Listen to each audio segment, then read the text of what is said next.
In the late 1940s and through the 1950s, a young girl growing up in Rossland, British Columbia, became enthusiastic about skiing, ski racing in particular. She was really good. So good you could say she was a natural-born talent. And Rossland's Red Mountain was the perfect spot to feed her passion. It had the distinction of being the site of Canada's first ever ski competition way back in 1897. So, following an emerging dream to compete on the world stage, she entered her first ski race, which happened to be the World Junior Championships in, you guessed it, Rossland. After that, she was hooked. When she was just a teenager, our Kootenay phenom started winning Canadian ski championships. She'd end up winning 6. And U.S. ski championships. She'd win 3 of those. Competing in her first Olympics at the tender young age of 16. In 1967, when she was just 23, she broke a long-standing streak of European domination in ski racing by winning the inaugural Women's World Cup. She won 7 of 16 World Cup events that year, taking the overall title with 4 giant slalom victories, plus 2 in slalom and 1 in downhill. Her accomplishment earned her Canadian Athlete of the Year honors. Incredibly, the next year, 1968, she won the overall World Cup title again. But she wasn't done there. In that same year, she would win an Olympic gold medal in giant slalom, a silver in slalom. Not surprisingly, again, she was crowned Canadian Athlete of the Year. Her successes and contributions to the sport of ski racing in our country would garner her the prestigious honor of the Order of British Columbia and the Order of Canada. She would be named to the British Columbia Sports Hall of Fame, Canadian Sports Hall of Fame, United States Ski Hall of Fame, Canada's Walk of Fame, and this is getting to be quite a mouthful, recognition as Canada's Female Athlete of the 20th Century. She was even a Canadian senator. Her name? Can you guess? Nancy Green Rain, a young dreamer from the Basin who went on to do very big things.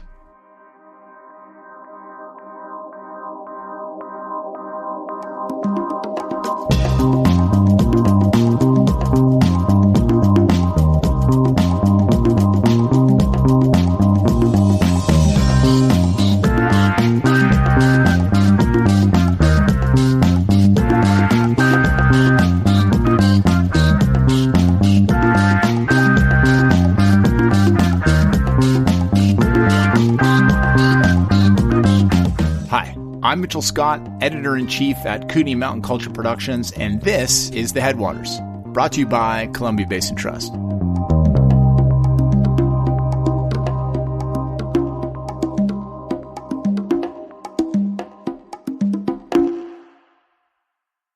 In Season 1 of our podcast, we had an episode titled Young Dreamers, about Basin youth accomplishing extraordinary things. Not surprisingly, it was very popular. We love our kids here in the Kootenays. Whether it be social causes, sciences, sports, or the arts, young people in this region are super passionate, very busy, and are having an impact far beyond the basin. The kids just keep getting after it, and we couldn't wait to share more of their stories. So welcome to Young Dreamers Part 2. Tara Cunningham is our production manager for the Headwaters Podcast, but today she's stepping in as the reporter for this episode. To kick off Young Dreamers Part 2, let's meet Alli Schroder. Alli is 22 years old and was born and raised with her 2 sisters in Fruitvale, British Columbia. Today she lives with her parents in Castlegar when she's not at school studying resource management at Vancouver Island University. Her goal? To become a conservation officer. Alli is a pitcher for Canada's national women's baseball team, and she's a wildland firefighter. She's been recognized far and wide for breaking down gender barriers. Let's talk to Tara, find out more. Tara, welcome to the Headwaters Podcast. But you already know this place. It's nice to see you behind the mic today and not behind your computer, however. Yeah, hi, Mitch. It's a bit of a switch, but it's good to be here, especially for this topic. Right, yes. It always blows me away when I hear about what young people are accomplishing here in the Basin. Yeah, after meeting some of the young people you're about to hear from, just their dedication and their sense of purpose, it really gives me a deep comfort that our world is in the right hands. Like I mentioned, this talented crew of young people we're going to meet are pretty busy. passionate. And this interview with Alli almost didn't happen because she had, well, I could see it over across the office. She had quite a few things going on. Oh, yeah, she had a lot going on. I originally contacted her in May to set up an interview, and she got back to me right away and happily agreed to chat. But we had to reschedule our interview multiple times. And after 2 months of trying, lucky for us, she made it work. So what was going on there? Why was she so busy? Well, Alli was fighting fires in the north of the province and then here in the Kootenays. It's been a grueling season with 14 days on and 2 days off, and most of her shifts are 12 to 16 hours. She absolutely loves firefighting, but she doesn't have much time. Yeah, just like my daughter, who's done 4 deployments this year. I've never seen someone yawn so much in my life when she's back. Yeah, it's really tough, and they really need to rest when they're home. So last minute, she invited me for a quick visit to her family's home in Castlegar. The night before we met, she was fighting a fire near Nelson. And then after our interview, she was leaving town that very afternoon to fly to Ontario for the Women's Baseball World Cup. Wow. Talking about, and part of the pun here, burning the candle at both ends. Yeah, definitely. But Alli's no stranger to handling media requests. She's been featured everywhere. North American newspapers, Sportsnet, TSN did a documentary about her, and Major League Baseball itself has written about her. She's had a profile on CBC's The National. She told me she's done well over 100 interviews. Wow, she's famous. Sounds like. So why is the media so interested in her? Well, people want to hear her story because she succeeded as a baseball pitcher at such a young age. And then they're also fascinated by her passion for firefighting. But the key is that she's been instrumental in breaking down gender barriers in baseball. So what was it like for Alli growing up in the Basin as a girl playing baseball with, I guess, with the boys? Yeah, that's what it was. She was the only girl. And so, yeah, she played with the boys. Here's Alli to explain. I grew up in Fruitville, a small town, and I was going to school with all the boys that I was playing baseball with. We were riding dirt bikes together after school.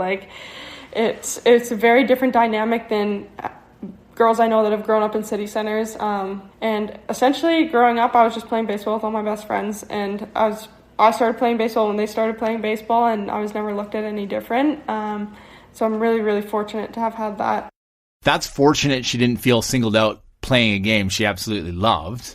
Did she come up against any challenges when she was younger? Oh, yeah, she did for sure. Even more so because she is a power pitcher, since pitchers are the centerpiece of a team. She noticed comments from time to time when she traveled outside of the Basin to play. I think at the time it really beat me down when I was young. I didn't understand why. Well, now it's just say what you want. But at the time it was not like that. It was I was like, well, why? I understood that I was the only girl on the team, but why are people saying these things about me? They don't even know me as a person, type of thing. And so I think that I did go through some hard times in the sport like that. I spoke with Alli's father about their family's experiences with discrimination directed towards his daughter. Here's Pete Schroder. Teenage boys and parents of teenage boys don't like to be shown up by a girl at all. And so there was some intense moments in some places in some games, but I would say that'd be the minority. It wasn't like a week-to-week thing. Alli says she was so fortunate to have amazing parents who put everything into perspective for her. Pete was very aware about needing to support his daughter. Having 3 girls, I found the currency of a young woman, teenage girl, is self-esteem. And I got to be, as a dad, incredibly protective of that. If there was anything, activities, coaches, interaction with other parents, whatever, that sort of threatened self-esteem, that was a major negative in my mind. And I would have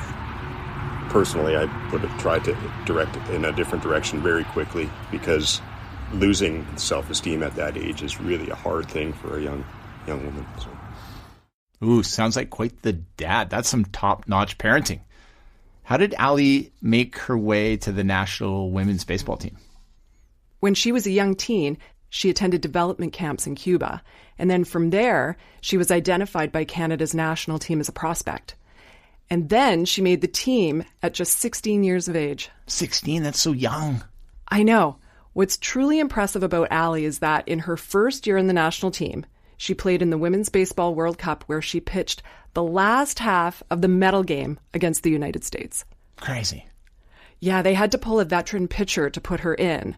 They pulled Amanda Asay, who ended up being a close friend of Alli's and a mentor. Amanda tragically died in a ski accident 2 years ago in Nelson. But Alli fondly remembers being put in that game. They pulled her, and she was very unhappy that they were pulling her and putting some 16-year-old in. But fortunately, I came in, and honestly, I remember being called in from the bullpen, and I remember, the last pitch. The pitch from the belt. Swung on and missed, strike three. Schroder saved the fastball for the last out of the ninth inning, so we're going to the 10th. And the tying run bats, but this could do it. Bouncer to short, to second for one, to first. 6-4-3, Canada bronze medal. She threw that last pitch to win the bronze medal and started getting a lot of attention. But that attention skyrocketed just 3 years ago when she signed to play with the baseball team at Vancouver Island University. Not only was Alli VIU's first female player, but she became the first female player in the Canadian Collegiate Baseball Conference. That's the league all the Western Canadian universities and colleges play in. Did you approach them? What gave you the idea to go for it? My coach with the Cranbrook Bandits actually knew I was interested in VIU and contacted the coach, and he basically said, I have somebody that has good command of all her pitches, throws hard. What do you think? And the coach at VIU was like, yeah, let's do it. And then my coach in Cranbrook said, by the way, it's a girl. And the coach was like, doesn't make a difference for me. I mean, it's huge for me now because I look back and some of my friends on the national team are playing in the league now. And I know other girls are playing in the league, which is huge because it's kind of there needs to be one person to go first. But after that, people always follow. Yeah, it's those people willing to take that first bold step. Yeah, exactly. And Alli is also very matter-of-fact about her accomplishments. I think that I look at things differently because I also work in a male-dominated industry in a workplace. So I'm just kind of when I break a new barrier or something in baseball, it's incredible. And like I said, I absolutely love to see the girls come after me and see their successes. And it's great to be the first. But when I'm actually doing that, pursuing college baseball, to me, it's just I'm pursuing something that I love, and I don't really think twice about the fact that I'm a girl. She's just doing what she loves by the sounds of it. Did you get a chance to see her pitch? I saw her throw in the backyard with her dad. It's a new glove. It makes a good pop. That new glove was a bright red Mizuno for the World Cup she was about to attend. Alli and her dad were throwing casually in the backyard. I'm a baseball fan, so I have to admit I was hoping I could see her pitch, but they explained there was no place for her to do that. And her father can't catch for her. He had to stop catching for her when she was around 13 and could throw over 70 miles per hour. He even tried hockey gear. Plus, I wasn't really helping her, honestly. Being a catcher is really important in this whole thing. A good catcher really helps the pitcher. Yeah. And I was horrible. So And the hockey gear didn't do it. I tried everything. I bought it all. And it's I'm still getting hit in places it hurts, so. Alli laughed when she said she once gave her dad a black eye. Well, it sounds like she throws the heat. Oh, you wouldn't believe it. At her peak, and it's hard to believe she's past her peak at 22, she threw a fastball at 82 miles per hour. That is an insane speed. Insane. Oh, for us Canadians, that's almost 132 kilometers an hour. And just to put it into perspective, Major League pitchers throw fastballs on average around 95 miles per hour. So no wonder her poor dad got a black eye. How does she train, especially when she's firefighting? Trying to train when you live rurally and you have a full-time firefighting job is tough for her. Sometimes at fire camp, she sets up fencing to pitch into. But that's a challenge she says has made her grow, like all of the challenges she's faced in her young life so far. So what's on the horizon for her? What's Alli working on next?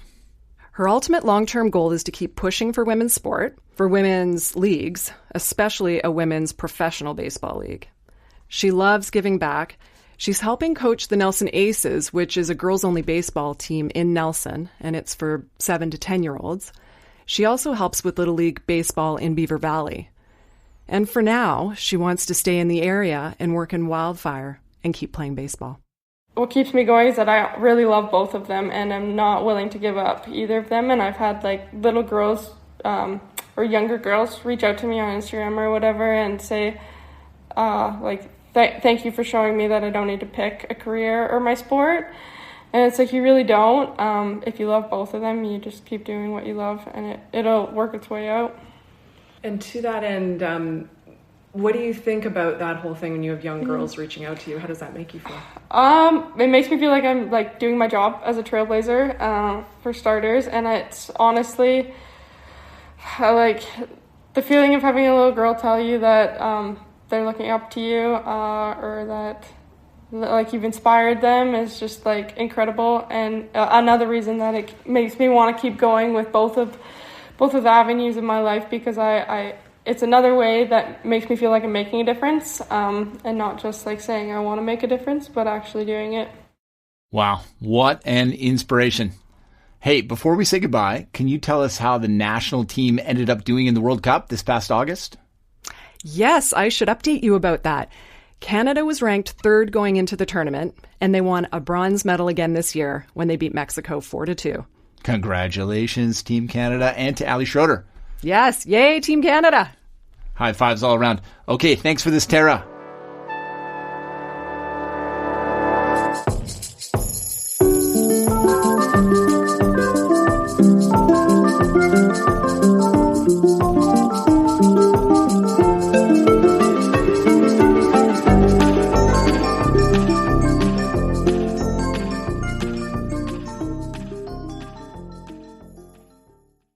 Now we're heading to the East Kootenay to introduce you to an extraordinary teenager.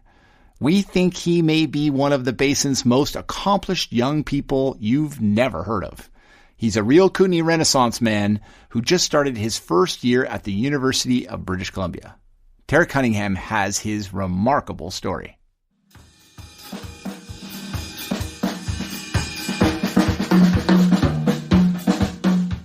It's a rainy Sunday morning in June, and 17-year-old Keanu Chan is in his basement in Cranbrook, British Columbia, playing his drums.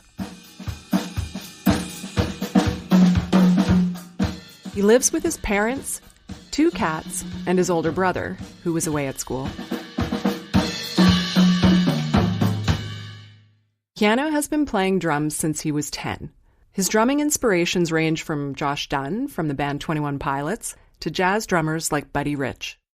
It's really just raw, it's music, but then it's also almost like dance or something, the way that different styles and different things like that. I just love it so much.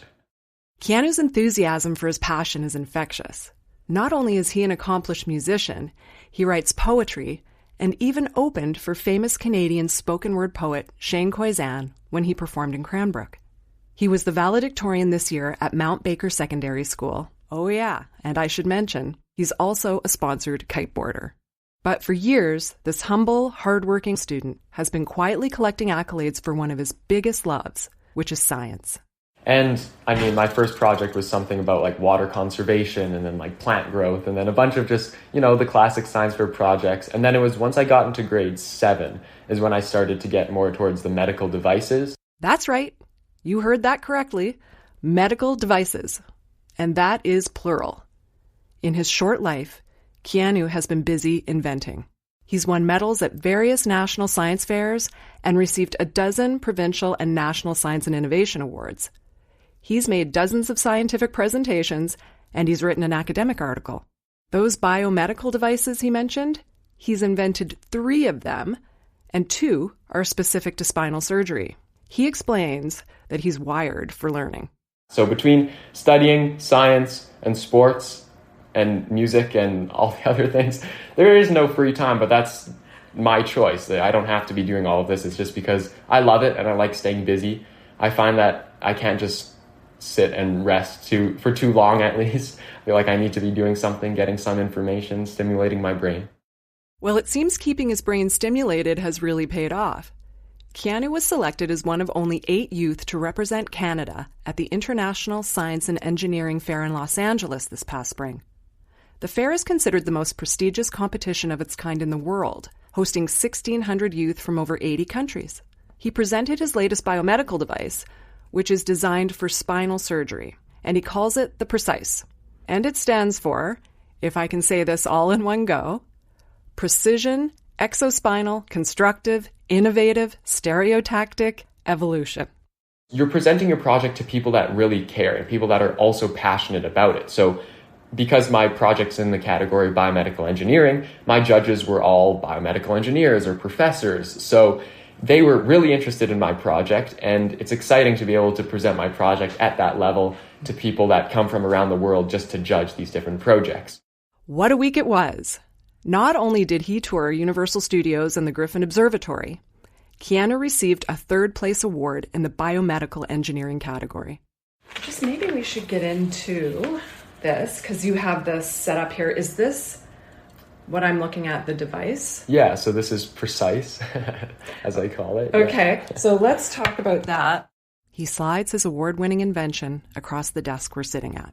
What the physical device is it's secured onto the back of a patient, and then it just has an XY positioner. The Precise device is sleek-looking and attached to a section of a model of the spine about 5 vertebrae long. It's a compact tool that can drastically increase the surgeon's accuracy when they place a needle or a probe into a patient during spinal surgeries and procedures, like, say, cancer biopsies, or if they need to inject medicine.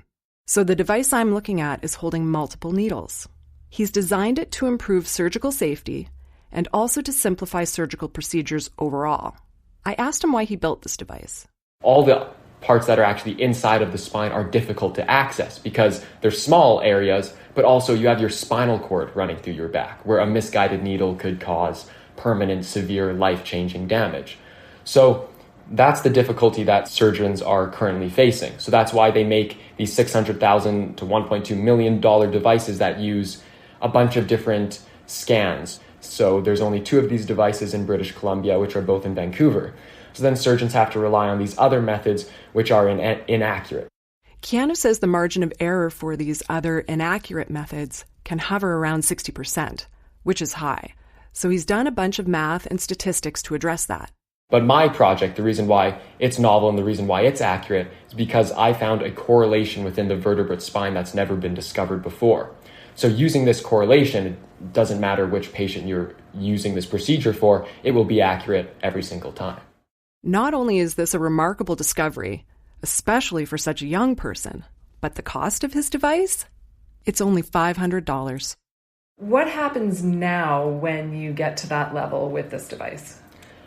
Now, really, the options are endless, it seems. So I'm hoping to publish the research part of my project and then also obtain a patent for the actual physical prototype. There's a bunch of different steps, and then eventually be able to actually sell my device on market.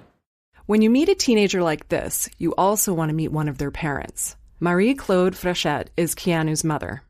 Keanu is the hardest working teenager. Actually, he's always been all his life.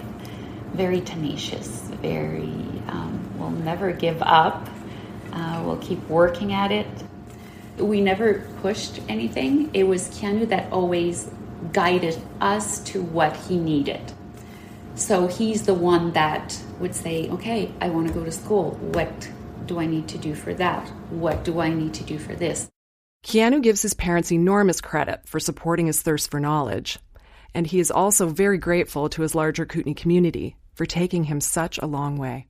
So just the support and the learning that I'm able to get in physics and with my AP biology teacher, it's really incredible. And then even one of my projects, I needed statistical analysis. Well, we don't have a statistics course in Mount Baker, and there's only so much I can learn online. So I was able to just go to my local college and get some help from one of the professors there. So even though I'm in a small town with maybe not as many resources as bigger cities, there's still so many options, so many different assets. And it's this drive to learn, to seek knowledge, and to solve problems. All of that is what makes him happy. When I finally, something clicks where I see the data and I see the statistical analysis, or I finally machine these parts together and I get a working prototype, I'll be jumping up and down in the air, skipping, yelling, just putting my arms up in the air because I'm just so excited and so passionate about it. His dream is to have a direct impact on patients, whether that be through his medical devices or by being a surgeon or a researcher. He has other plans too. I would also dream of being a professional drummer and being able to drum with a band and tour the world.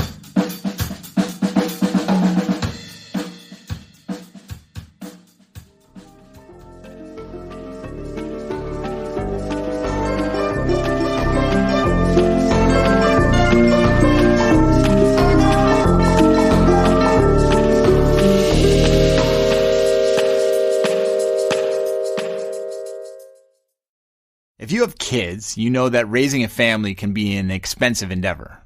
After spending money on housing, food, and clothes, it can be hard for many families to afford extracurricular activities for their children like hockey or guitar lessons. Sophia Becker is a grade 12 student in Fernie, British Columbia, who is making it her mission to create accessible and inclusive opportunities for families in her community who may be experiencing some of these financial barriers. Me and my mom would always talk about how it's unfair that things aren't accessible for everyone.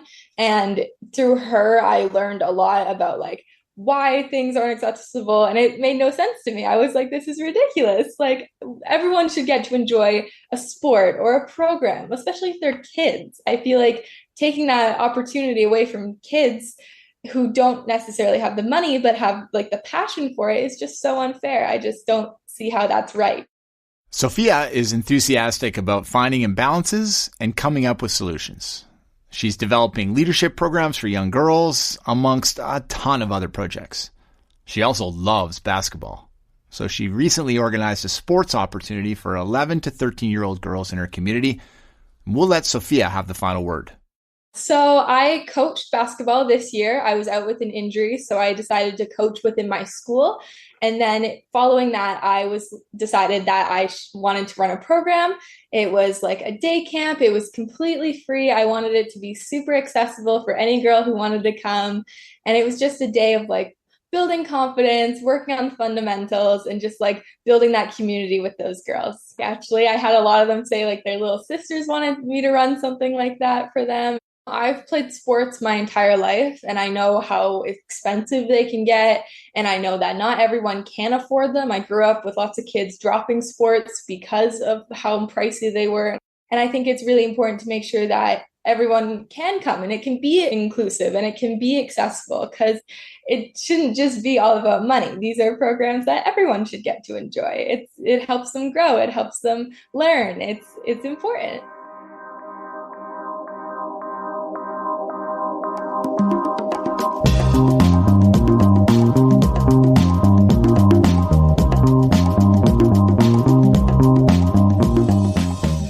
That's the end of our episode, Young Dreamers Part 2. Thanks to our reporter and our podcast production manager, Tara Cunningham. You are crushing it. We couldn't do it without you. To find photos of these young dreamers and also to view a video of Keanu with his precise medical device, head over to our website, headwaterspodcast.com. The Headwaters is created by the folks at Kootenai Mountain Culture Productions and brought to you by Columbia Basin Trust. To find out more about all the good things the Trust does when it comes to supporting people and communities in the Columbia Basin, visit ourtrust.org. I'm Mitchell Scott. Thanks for listening.